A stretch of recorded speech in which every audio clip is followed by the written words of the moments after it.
Hello and नमस्कार दोस्तों, आज मैं आपके लिए लेकर आया हूँ फिर से 25 नए क्वेश्चन बीएसटीसी के लिए और अन्य सभी महत्वपूर्ण परीक्षाओं के लिए जीके के मोस्ट इम्पोर्टेंट क्वेश्चन होने वाले हैं। तो वीडियो को ज़्यादा से ज़्यादा लाइक कर दीजिए, ज़्यादा से ज़्यादा शेयर कर दीजिए और सब्सक्राइब नहीं किया है तो हमारे चैनल को सब्सक्राइब कर दीजिए। कमेंट में लिखकर वीडियो के साथ साथ मुझे आंसर लिख कर बताते रहिएगा। देखिए आपके कितने सही होते हैं 25 में से। यदि आपके 25 में से 20 सही होते हैं तो इसका मतलब आपकी तैयारी बेस्ट है। तो चलिए वीडियो की। और आज का हमारा पहला क्वेश्चन आता है, कालीबंगा प्राचीन स्थल किस नदी के किनारे स्थित है? ऑप्शन है सरस्वती नदी, लूनी नदी, साबरमती या बनास नदी। तो इसके अंदर जो सही आंसर हो जाएगा वो हो जाएगा ऑप्शन नंबर अ, सरस्वती नदी। सरस्वती नदी घग्गर नदी का पुराना नाम है सरस्वती नदी। तो घग्गर नदी या सरस्वती नदी आए तो कंफ्यूज नहीं होने का, एक ही नदी है, सरस्वती या घग्गर दोनों एक ही नदी है। ठीक है दोस्तों, तो क्वेश्चन नंबर आता है 2, कालीबंगा पुरातात्विक स्थल का शाब्दिक अर्थ क्या है? कालीबंगा का शाब्दिक अर्थ क्या है? काला पत्थर, जूता हुआ खेत, काली चूड़ियाँ या काला काल भेदी। तो इसका हो जाएगा सही आंसर ऑप्शन नंबर स, काली चूड़ियाँ। काली चूड़ियाँ इसका सही आंसर हो जाएगा। क्वेश्चन नंबर आता है 3, गणेश्वर सभ्यता के अवशेष चिन्ह उपस्थित हैं कहाँ पर? भीलवाड़ा में है, सिक्कर में है, उदयपुर में है या हनुमानगढ़ में है? गणेश्वर सभ्यता, तो गणेश्वर सभ्यता जो है वो ऑप्शन नंबर ब सही हो जाएगा, सिक्कर में है। गणेश्वर सभ्यता सिक्कर में है, इसके अवशेष सिक्कर में है, सिक्कर में है गणेश्वर सभ्यता। क्वेश्चन नंबर आ जाता है 4, बेराठ में किस सभ्यता के अवशेष प्राप्त हुए हैं? बेराठ में है ना, वैदिक सभ्यता के, बनास सभ्यता के, सरस्वती घाटी सभ्यता के या मौर्यकालीन सभ्यता के? तो इसके अंदर ऑप्शन नंबर द जो है वो सही आंसर हो जाएगा, मौर्यकालीन सभ्यता के अवशेष मिले हैं। क्वेश्चन नंबर 5 आता है, पृथ्वीराज रासो के अनुसार राजपूतों की उत्पत्ति हुई किससे हुई? राजपूतों की उत्पत्ति आकाश से, सूर्य से, अग्निकुंड से या चंद्रमा से? तो इसके अंदर ऑप्शन नंबर स सही आंसर हो जाएगा, अग्निकुंड से हुई पृथ्वीराज रासो के अनुसार राजपूतों की उत्पत्ति।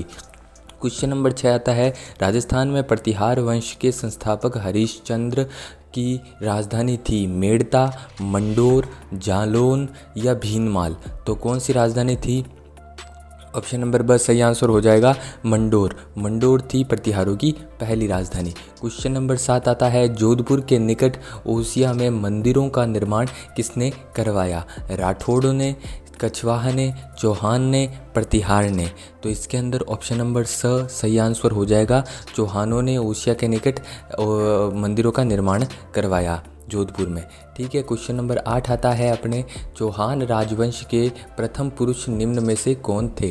चौहान राजवंश के प्रथम पुरुष वासुदेव, पृथ्वीराज, सोमेश्वर या अर्णोराज? तो चौहानों के वासुदेव थे प्रथम पुरुष, संस्थापक कह लो, प्रथम पुरुष कह लो, वासुदेव थे। ऑप्शन नंबर सही आंसर हो जाएगा। क्वेश्चन नंबर आता है 9, कवि बांधव के नाम से कौन सा राजा प्रसिद्ध था? धारावर्ष, कुंभा, विग्रहराज चतुर्थ या सांगा? तो कवि बांधव के नाम से विग्रहराज चतुर्थ प्रसिद्ध थे। तो ऑप्शन नंबर स जो है वो सही आंसर हो जाएगा इस क्वेश्चन का। क्वेश्चन नंबर आता है 10वां, पुष्कर में स्थित वराह मंदिर का निर्माण किसने करवाया? अजयराज ने, अर्णोराज ने, विग्रहराज चतुर्थ ने या सांगा ने? तो इसका आंसर, ये मोस्ट इंपॉर्टेंट क्वेश्चन होने वाला है दोस्तों। इसका आंसर मुझे जल्दी कमेंट में लिखकर बताइएगा कि इसका आंसर सही हो जाएगा ऑप्शन नंबर ब, अर्णोराज ने बनवाया था। क्वेश्चन नंबर 11 आता है, नाटक ललित विग्रहराज की रचना किसने की? हेमचंद्र सूरी ने, राजशेखर ने, चंद्र बरदाई ने या सोमदेव ने? है ना, ललित विग्रहराज की रचना किसने की? सोमदेव ने की। ऑप्शन नंबर द सही आंसर हो जाएगा, सोमदेव ने की। क्वेश्चन नंबर आता है 12वां, चौहानों की रणथंबोर शाखा का प्रवर्तक कौन था? गोविंदराज, हमीर, हरिराज या कीर्तिपाल? तो इसके अंदर ऑप्शन नंबर अ जो है वो सही आंसर हो जाएगा, गोविंदराज। रणथंबोर शाखा का जो प्रवर्तक था या प्रथम पुरुष था वो था गोविंदराज। क्वेश्चन नंबर आता है 13वां, नैन्सी के अनुसार गुहिलों की कितनी शाखाएं हैं? ऑप्शन नंबर है 32, 24, 23 या 22? कितनी शाखाएं हैं? तो कुल मिला के शाखाएँ आती है अपने 24 शाखाएँ आती है। नैन्सी के अनुसार 24 शाखाएँ हैं गुहिलों की। क्वेश्चन नंबर आता है अपने 14वां है अपने प्रसिद्ध ग्रंथ सुधा प्रबंध के लेखक कौन है? सांगा, मंडन, जैता या कुंभा? तो सुधा प्रबंध किसने लिखी? कुंभा ने लिखी, कुंभा ने। क्या आंसर हो जाएगा? ऑप्शन नंबर डी इसका सही आंसर हो जाएगा। महाराणा कुंभा ने लिखी थी सुधा प्रबंध। क्वेश्चन नंबर 15 आता है, महाराणा कुंभा ने मेवाड़ के कितने दुर्ग बनवाए थे? मतलब दुर्गों का जीर्णोद्धार करवाया या बनवाया, एक ही बात है। तो ऑप्शन आ जाता है 34, 36, 32 या 64।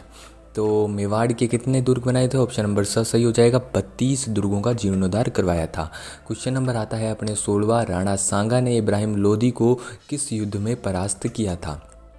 खानवा के युद्ध में, खातोली के युद्ध में, सिवाना के युद्ध में या जालौन के युद्ध में?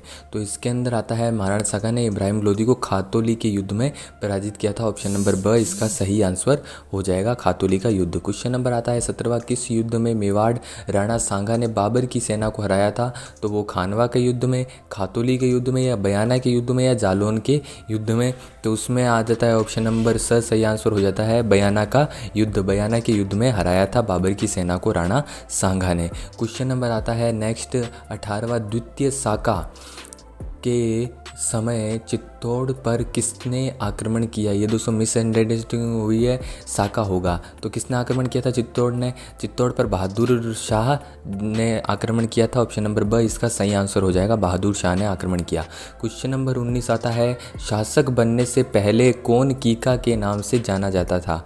महाराणा प्रताप, राणा सांगा, मान सिंह या जसवंत सिंह? तो शासक बनने से पहले महाराणा प्रताप जो थे वो कीका के नाम से जाने जाते थे। ऑप्शन नंबर अ इसका सही आंसर हो जाएगा। मुझे कमेंट में लिखकर ज़रूर बताइएगा अपने आंसर। क्वेश्चन नंबर 20 आता है, गजराज व रनमदार हाथियों ने किस युद्ध में भाग लिया? खानवा के युद्ध में, बयाना के युद्ध में, हल्दी घाटी के युद्ध में या दिवेर के युद्ध में? तो गजराज व रनमदार हाथी जो थे वो हल्दी घाटी के युद्ध में भाग लिए थे। तो ऑप्शन नंबर स इसका सही आंसर हो जाएगा। क्वेश्चन नंबर 21 आता है, आइलैंड ऑफ ग्लोरी के नाम से कौन विख्यात है? जयपुर, उदयपुर, अजमेर या जोधपुर? तो आइलैंड ऑफ ग्लोरी के नाम से जयपुर विख्यात है। ऑप्शन नंबर अ जो है वो इसका 21वें का सही आंसर हो जाएगा। अब आता है नेक्स्ट क्वेश्चन हमारा 22वां, कर्णाभील का संबंध किस वाद्य यंत्र से था? कर्णाभील का संबंध किस वाद्य यंत्र से था? जंतर, नगाड़ा, नड या चौतारा? तो इसका संबंध था नड वाद्य यंत्र से, नड वाद्य यंत्र से। ऑप्शन नंबर स इसका सही आंसर हो जाएगा, नड वाद्य यंत्र। क्वेश्चन नंबर आता है नेक्स्ट अपने 23वां, नगला पीठ किस संप्रदाय से संबंधित है? नाथ संप्रदाय से, लालदासी संप्रदाय से, दादू संप्रदाय से या विष्णुई संप्रदाय से?